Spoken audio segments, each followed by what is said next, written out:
pour une stratégie. C'est cette stratégie même qu'il est question de parler de porte d'issue, de Marocana ou je ne sais quoi. C'est un non-événement, maître. Merci, Monsieur le Président.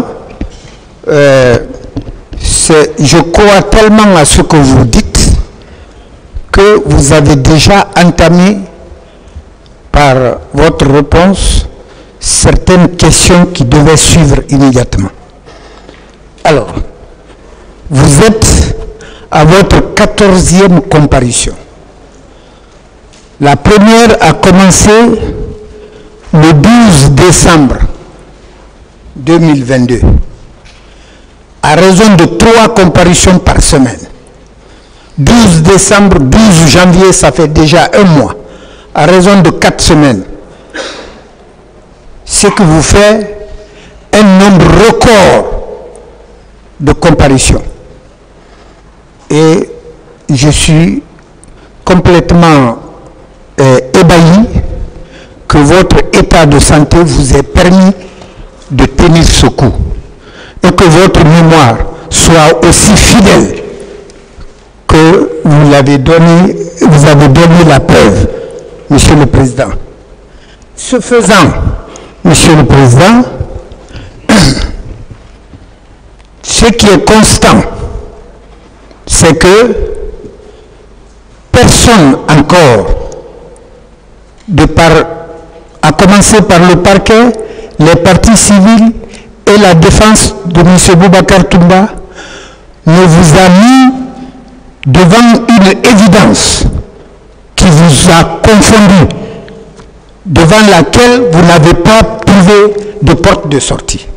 Est-ce que jusqu'ici, en âme et conscience, vous vous reconnaissez avoir été mis devant une preuve irréfutable, incontournable? Aucunement pas, maître. Très bien. Alors, vous comprendrez donc pourquoi on est sorti du cadre balisé par l'acte l'ordonnance de renvoi devant ce tribunal qui a cadré, n'est-ce pas, le sens des débats, lesquels ne doivent porter que sur les événements du 28 septembre. C'est vrai que pour juger quelqu'un, le droit pénal s'intéresse à lui depuis le jour de sa naissance, ses conditions d'évolution, ainsi de suite, ainsi de suite. Mais ici, il s'agit, vous le savez peut-être, des événements qui se sont passés entre 9h du matin et 11h avant midi. J'avais à l'époque mon habitation à Dixine, en face du stade. Je suis un témoin oculaire. Alors, Monsieur le Président, entre 9h et 11h du matin, vous pouvez dire à ce tribunal où est-ce que vous étiez? Maître, comme je l'ai dit, j'étais devant le tribunal, que j'étais au camp Alpha jusqu'au moment où les faits se sont produits. Et encore pour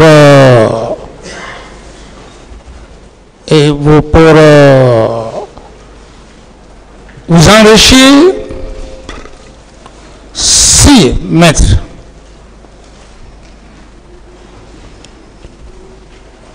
je n'étais pas au camp Alpha. Vous pensez que, maître, après toute la grande narration que leur client a eu à faire ici, vous pensez qu'il n'allait pas dire, qu'il n'allait pas parler de ça? Une autre question. Merci, Monsieur le Président. Alors, ce qui est compréhensible, c'est que je suppose que c'est pour contourner votre non-présence au stade.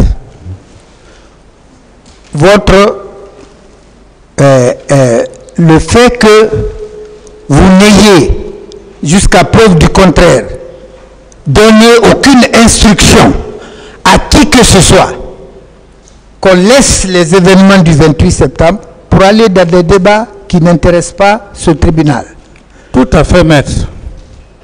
Alors, Monsieur le Président, commençons par ce qu'on appelle la dissimulation des cadavres.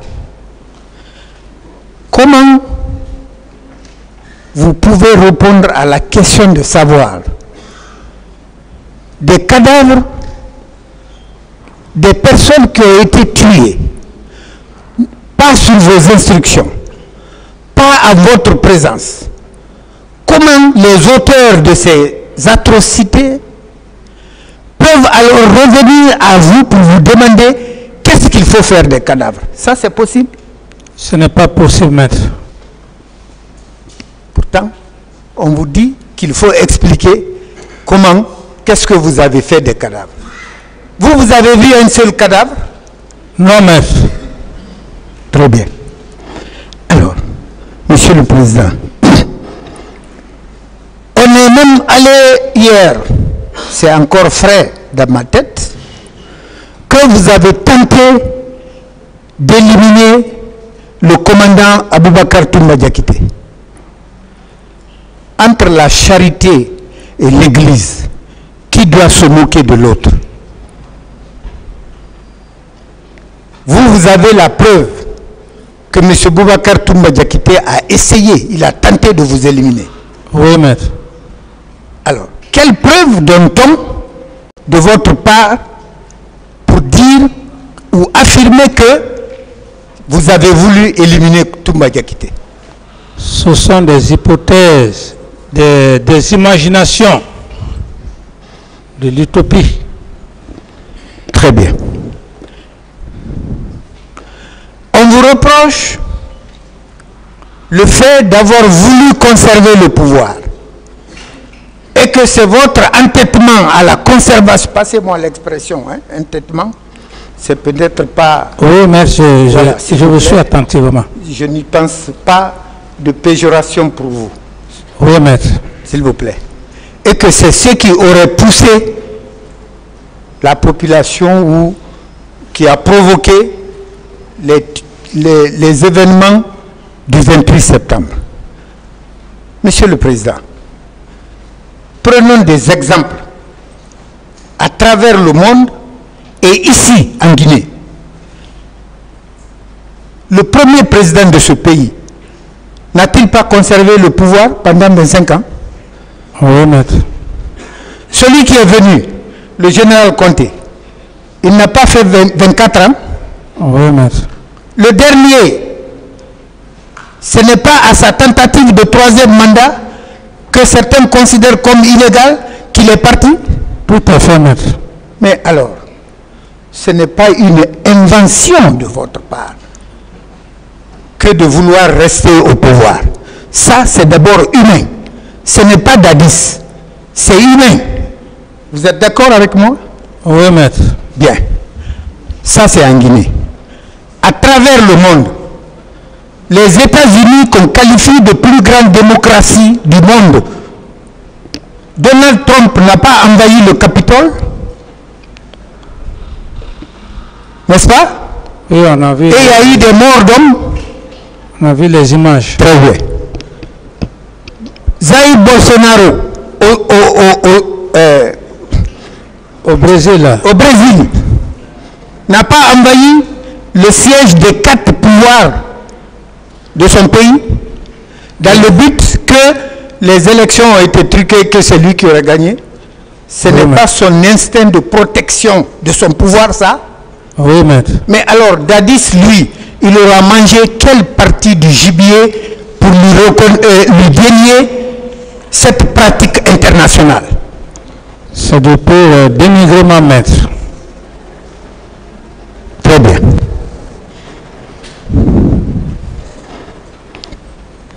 Les termes comme commandant en chef des forces armées, comme premier magistrat de la République, comme chef suprême des armées, est qu'ils ont une signification particulière dans l'exercice du pouvoir, à part l'honneur, les appellations honorifiques. Tout à fait, maître. Alors, moi je n'ai pas vu un acte de commandant en chef posé. Je n'ai jamais vu administrativement. Ça n'existe pas, maître. Je n'ai jamais vu un acte administratif du premier magistrat en tant que tel. Mais, puisque nous sommes dans une république, une société évoluée ou en évolution, il y a toujours des termes pour distinguer ceux qui ont des mérites de ceux qui n'en ont pas. Mérite pas dans le sens de l'exploit, mais mérite dans le sens de l'occupation des fonctions d'État. Bien, Monsieur le Président, est-ce que vous estimez que si, comme on le prétend, vous l'imputez, être commandant en chef des forces armées avait une signification vous permettant d'avoir le regard sur tout ce que l'armée faisait, est-ce qu'un commandant en chef pouvait être renversé par un coup d'État militaire? Non, maître. On disait Alpha Condé était le commandant en chef des forces armées. Ce n'est pas un coup d'État qui l'a renversé? C'est pas ça? Alors, pourquoi ce qu'on n'impute pas à vos homologues, on veut vous imputer ça à vous? Parce que vous êtes qui? Juste, maître, comme je l'ai dit, un harcèlement pur et simple, parce qu'ils n'ont aucune preuve à date. Alors, maintenant, on vous demande qu'il faut que vous précisiez quelles étaient les attributions de chacun de vos ministres. Est-ce que c'est parce que ces attributions étaient, comme ils le prétendent, étaient mal faites que les événements du 28 septembre se sont produits? Non, maître. Alors, nous avons vu des ministères sans même siège. J'ai été témoin lors de la création du ministère des droits de l'homme et des citoyens. Il a fallu des mois pour le localiser dans le vieux bâtiment en face de l'ancienne mairie de Conakry, ici. Il n'avait pas de bureau, il n'avait pas de budget, il n'avait même pas de véhicule de commandement. Cependant, ça marchait. Donc, le fait que vous ne puissiez pas dire, ou vous n'acceptez pas plus précisément, de dire quelles étaient les attributions de chacun de vos ministres, n'explique en rien les événements du 28 septembre. Tout à fait, maître. Très bien. Venons-en aux commissions. Les commissions d'enquête. La commission nationale. Puisque on ne veut pas que Dadis ait un quelconque mérite. Vous pouvez dire, à votre âme et conscience, qui vous a influencé pour que vous acceptiez de créer une commission nationale d'enquête? Personne, maître. C'est moi qui l'ai décidé, maître. C'est votre intime conviction. Intime conviction. Et dans le sens de faire la lumière sur ce qui s'est passé. Oui, maître. Très bien. Alors, vous créez cette commission au mois de novembre. Au mois de septembre. Aussitôt après les événements. Septembre, octobre. Est-ce que, à votre connaissance, cette commission avait procédé à des interpellations? Non, maître. Vous ne connaissez pas de personnes interpellées encore par cette commission parce qu'elle était simplement en train de se mettre sur place. Oui, maître. de s'organiser. Oui, maître. Très bien. Alors, dès le 3 décembre, vous recevez une balle dans la tête. Vous quittez le pays. Curieusement, vous quittez au même moment que votre agresseur. N'est-ce pas? Oui, mais lui, il part dans un premier temps en destination inconnue. Vous, destination Maroc. Du Maroc, au lieu de vous faire revenir en Guinée, on vous envoie au Burkina Faso. On vous a dit pour quel besoin cela? Non, maître. Donc, vous avez subi un exil forcé. Oui, maître. Contre votre volonté. Oui, maître. Et ça a duré 10 ans. Oui, maître. Très bien. Monsieur le Président, pendant que vous n'étiez pas là, cette commission, semble-t-il, a évolué. Puisque s'il faut s'en tenir aux lectures faites de part et d'autre, c'est-à-dire du parti civil et la défense de M. Diakité, qu'à la page 9 du rapport final, il est dit l'impossibilité. Tenez bien, impossibilité d'auditionner le président Dadis et le commandant Toumba. Impossibilité ne veut pas dire refus d'auditionner Toumba et Dadis. Impossibilité, le mot, l'adverbe impossibilité, selon vous, tient à quoi? Votre volonté ou le fait que vous soyez tous les deux absents du pays? Absent du pays. Vous étiez tous deux absents du pays. Oui, maître. Bon. Si vous comparez cette commission d'enquête au pool des juges d'instruction, pourquoi a-t-on donné la possibilité aux juges d'instruction de se rendre au Burkina pour vous auditionner et qu'on ne l'ait pas donné à la commission d'enquête? Pourquoi? Selon vous, si vous le savez. Si je le savais,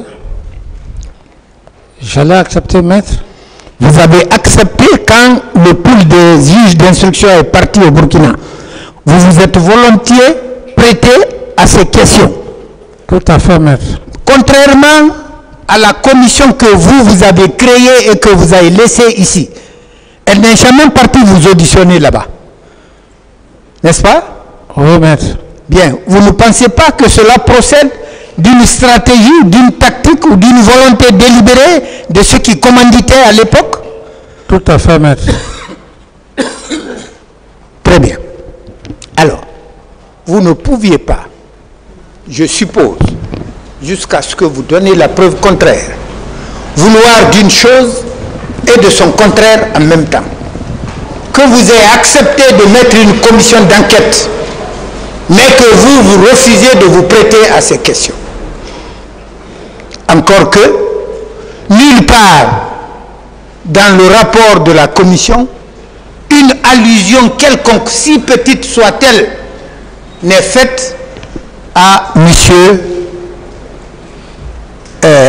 Moussa Dadis Camara en tant qu'auteur de tel ou de tel fait. Bien. Ceci dit,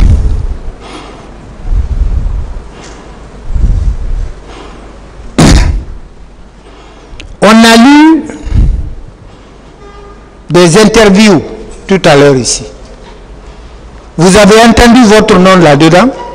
Non, maître. Très bien. Pourquoi alors avoir abusé du temps du tribunal par ces lectures inutiles? Encore qu'il portait sur des faits post-28 septembre. Tout à fait, monsieur le maître. Bien. Monsieur le Président, à votre âme et conscience, vous ne pensez pas que on cherche coûte que coûte à vous faire rentrer dans une construction qui n'est pas faite à votre taille?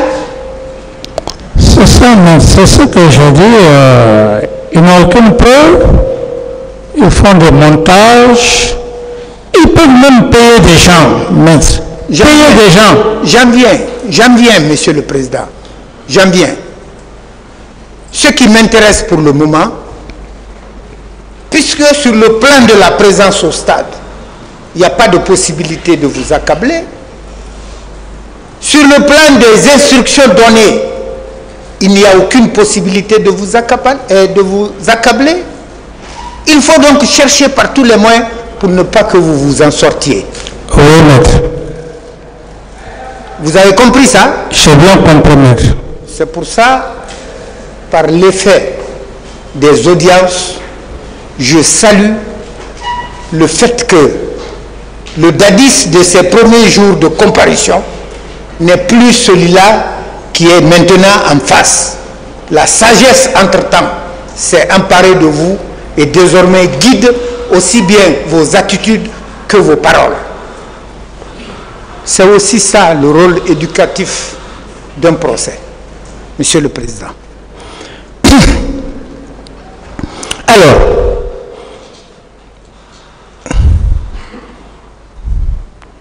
lorsque on vous dit que pour mettre un terme à ce procès, il vous aurait fallu dès les premiers jours venir demander pardon, tout allait s'arrêter. Vous pensez que cela va avec votre conviction de ces événements? Non, maître. N'est-ce pas? Oui, maître. Très bien.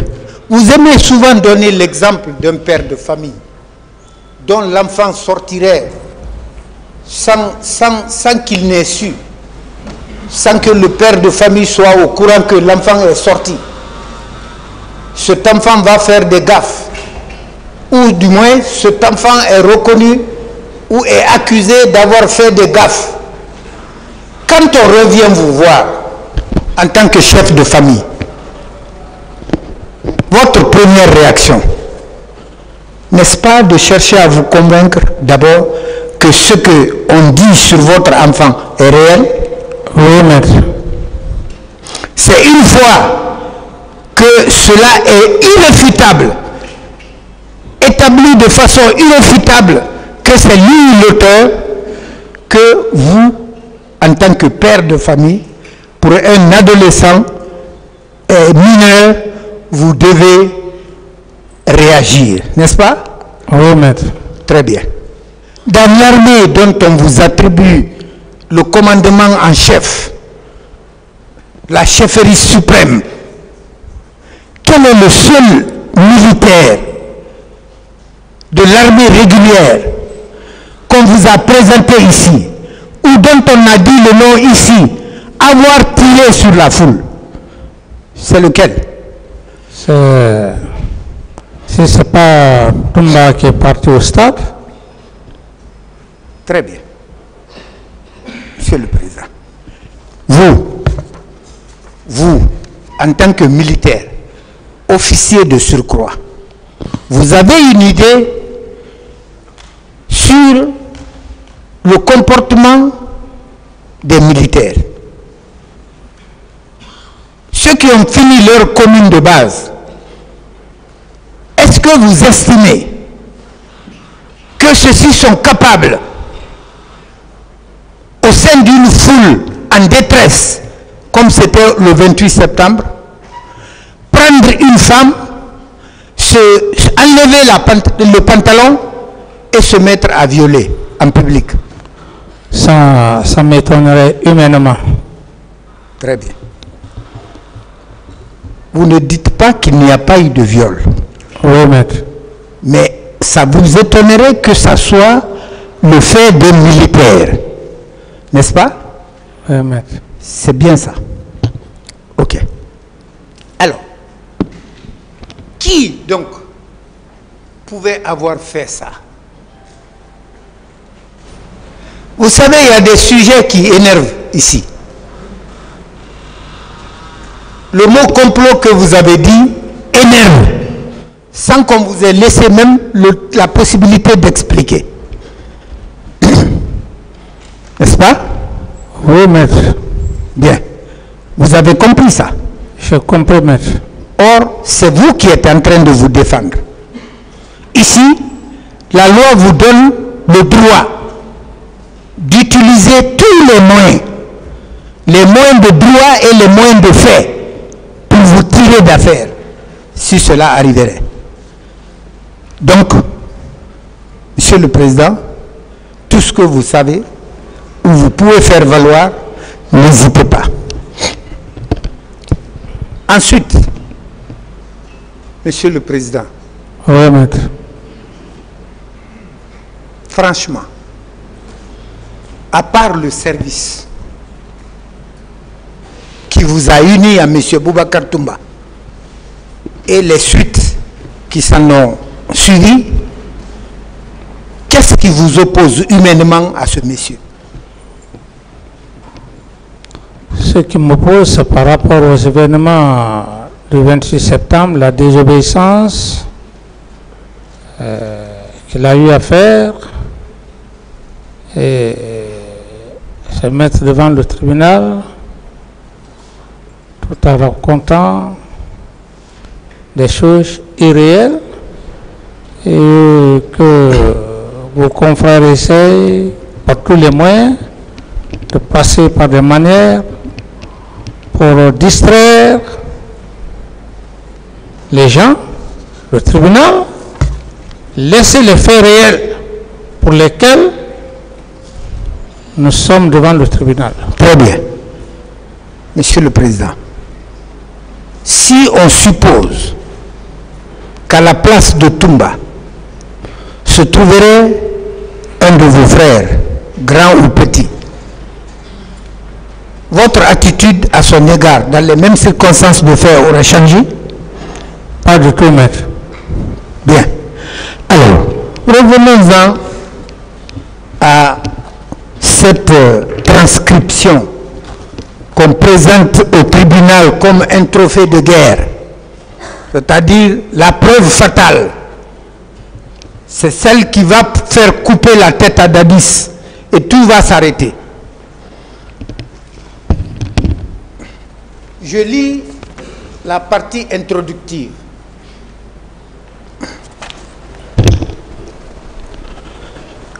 Il est bien prescrit en gras. On a suivi le procès depuis le début jusqu'à aujourd'hui. Je pense qu'il y a une chose que les Guinéens ne retiennent pas. Ce sont des petites questions qu'on doit se poser. Et si on se pose ces questions-là, avant tout, je vais d'abord commencer à me présenter. J'ai été au service de renseignement angolais depuis 2002 jusqu'en 2007. C'est-à-dire quand Dadis est arrivé au pouvoir, il y a eu, comme on dit, il y a eu un accord qui a été signé avec le gouvernement du MPLA par rapport à la formation liée au service des renseignements militaires. Avant de poser ma question, je veux rappeler que l'armée guinéenne, oui, autant que moi, je veux rappeler pour mémoire que l'armée guinéenne n'a rien à se faire enseigner par l'armée angolaise. Le MPLA est un produit, si je ne m'abuse, de la République de Guinée à travers le feu président Agostinho Neto. Oui, maître. Les Angolais étaient en formation ici et les Guinéens sont allés mourir au front en Angola, au Mozambique, en Guinée-Bissau. J'ai été témoin de ça puisque à l'époque je faisais la milice nationale. Oui, maître. D'une part, ce qui me paraît paradoxal est que cette armée angolaise ait gravi les échelons de la formation au point de se retourner former son formateur qui était l'armée guinéenne. Soit dit en passant. Pour la question, Monsieur le Président, on dit que c'est dans le cadre d'un accord signé avec le gouvernement. Donc, un accord officiel. Ce qui veut dire que ce monsieur à qui on attribue ces propos, s'il existe, hein, je me pose la question s'il existe, parce que j'aurais mieux compris si on avait sorti aussi sa photo avec la transcription. Si ce monsieur existe, qu'est-ce qui l'oblige à adopter l'anonymat que de venir officiellement, puisqu'il a agi dans le cadre d'une convention entre État et État? Pourquoi ne viendrait pas-il à visage découvert, officiellement comparaître et témoigner, que de se retrancher devant ce qu'on appelle audio sur les réseaux sociaux? Vous vous accordez du crédit à ça? Non, maître, je n'accorde pas de crédit. C'est pourquoi j'ai dit que c'est un non-événement. Et vous verrez d'ailleurs, maître, le scénario est plus que tout, c'est un inconnu vulgaire qui ont essayé de lui donner certes de l'argent, et ce qui est paradoxal, ou d'ailleurs, ce qui est faux, c'est lorsqu'il y a un accord entre les deux gouvernements. Oui. Maître, il est aussi simple que ça. Moi, à mon temps, vous verrez dans les archives, parce que lorsqu'on doit faire un accord, il faut le ministre des Affaires étrangères. Donc, ils n'ont aucune preuve, maître. Ils sont aux abois. Ils sont aux abois. C'est la dernière stratégie qui leur reste. Très bien. Au moins, cela vous témoigne, oui ou non, que le complot continue? Ça continue toujours. Il y a toujours... ça continue toujours parce que la vérité leur fait mal. Le terme complot, aujourd'hui, il y a des gens bornés qui ne voudront pas entendre ça, même en Guinée, même étant à l'extérieur. C'est un inconnu vulgaire qu'on ne connaît pas. Allez s'asseoir dans les réseaux sociaux. C'est pourquoi j'ai dit, ce ne sont pas ces allégations, des choses montées que je dois compter, qu'ils comprennent qu'ils ont affaire à des spécialistes. C'est pourquoi je qualifie d'un non-événement monté de toutes pièces. Et vous avez raison, Monsieur le Président. Alors,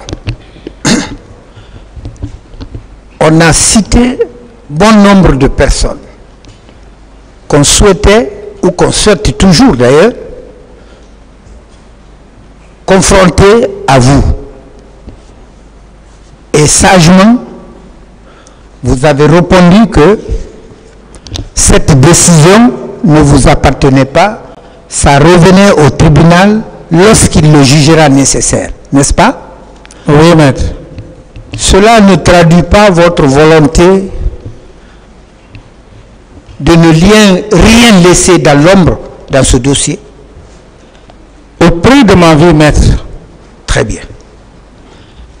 Lorsque ces personnes accepteraient de venir, Monsieur le Président, oui, maître, vous êtes certain qu'ils vont trouver le dadis ardent qu'ils n'ont certainement pas oublié? Un autre fait qui n'est pas anodin, parce que ça a fait des remous dans la cité, le fait par vous de dire ici que vous affirmez, sans risque de vous tromper, que c'est M.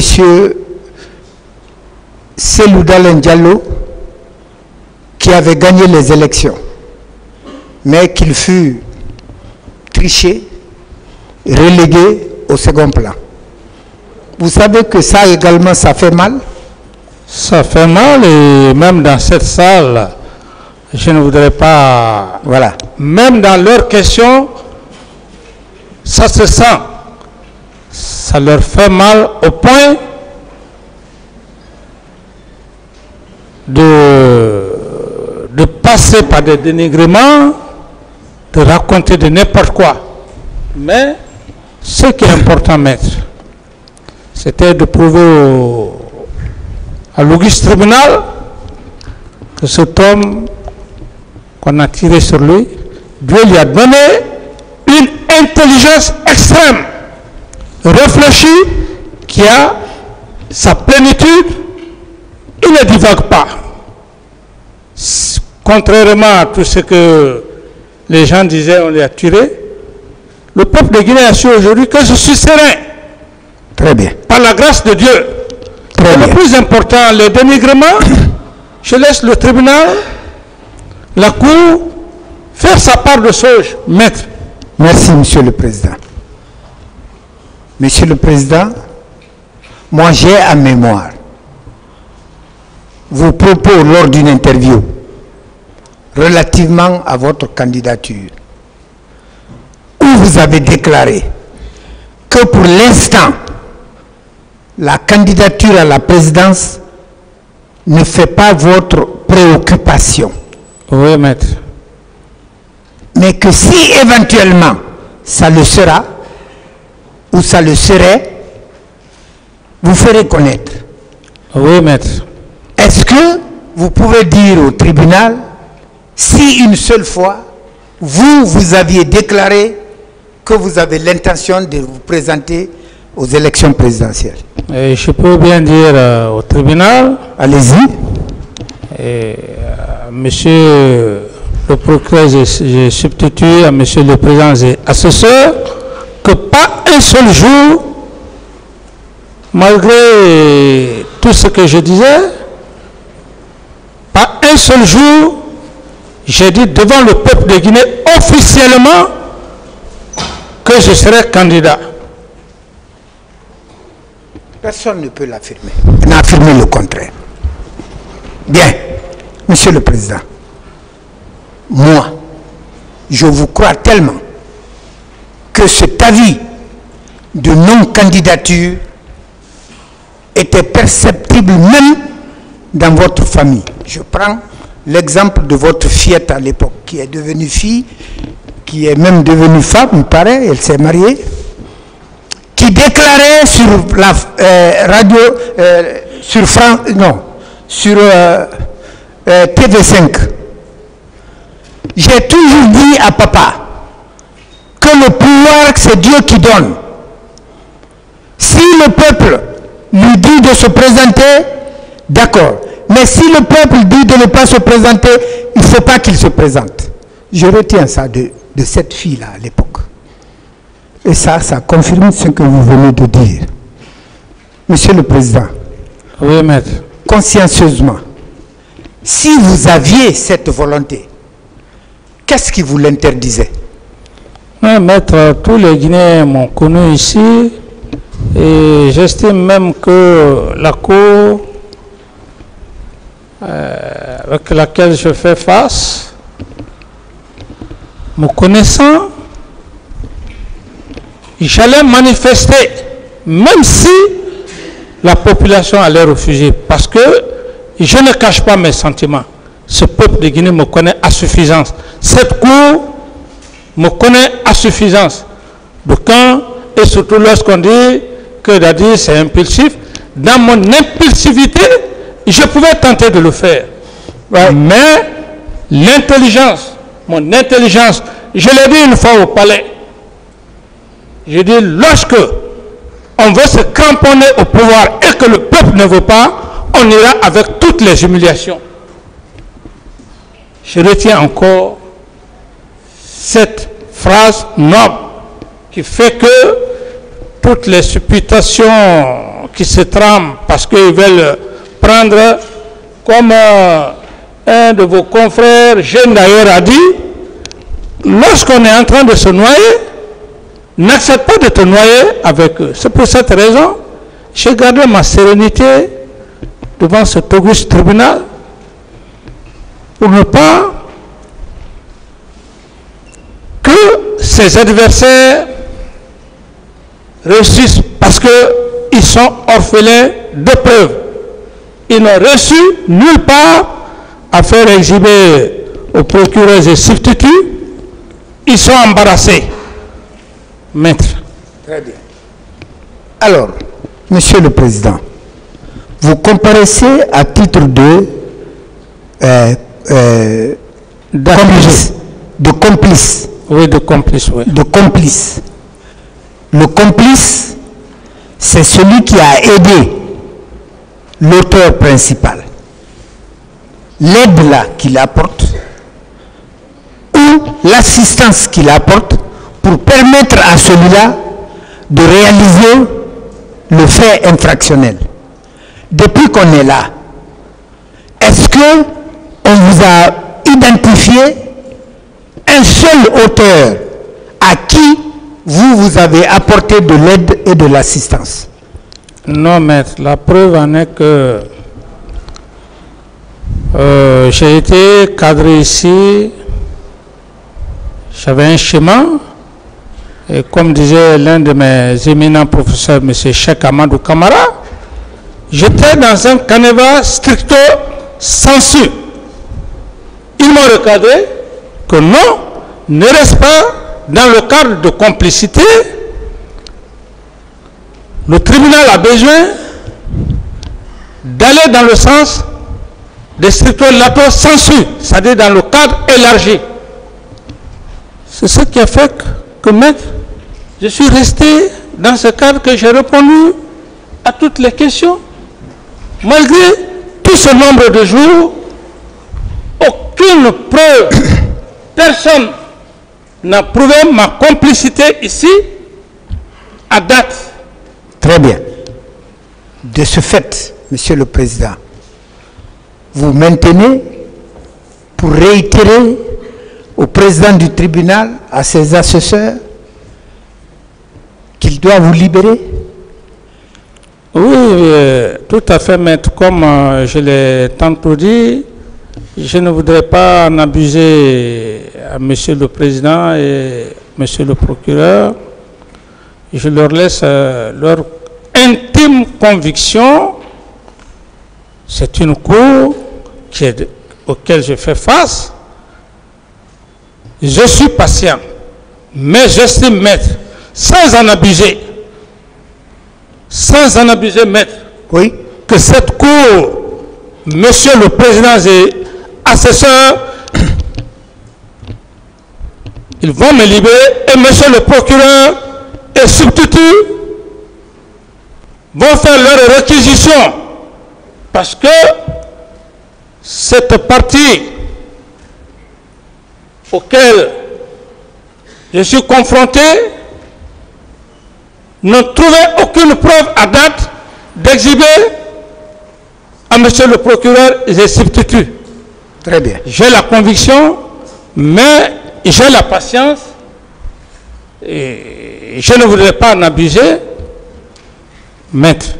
Très bien. Monsieur le Président, contre votre volonté, vous vous êtes retrouvé comme étant un adversaire de M. Diakité. Je le sens à travers vos propos. Vous n'habitez aucune animosité envers ce monsieur, sinon que les stricts faits du 28 septembre. Mais vous connaissant, vous venez de le dire, impulsif, on essaye par des détours ou des propos, essayer de vous chatuer pour ne pas dire vous choquer, pour que peut-être il arrive qu'un propos vous échappe, qu'ils vont profiter pour exploiter. Effectivement, maître. Vous avez compris ça? J'ai compris ce discernement. Pour le reste de ce procès, je vous demande de garder cette sérénité-là et d'occuper votre position de complice jusqu'à ce que preuve vous soit opposée. On est d'accord? On est d'accord. C'est par ça que je termine. Monsieur le Président, je vous remercie, messieurs les assesseurs, monsieur le procureur, également à vous, mes remerciements à monsieur et madame des services de greffe. Merci. La défense n'a plus de questions. Il n'y a plus de questions.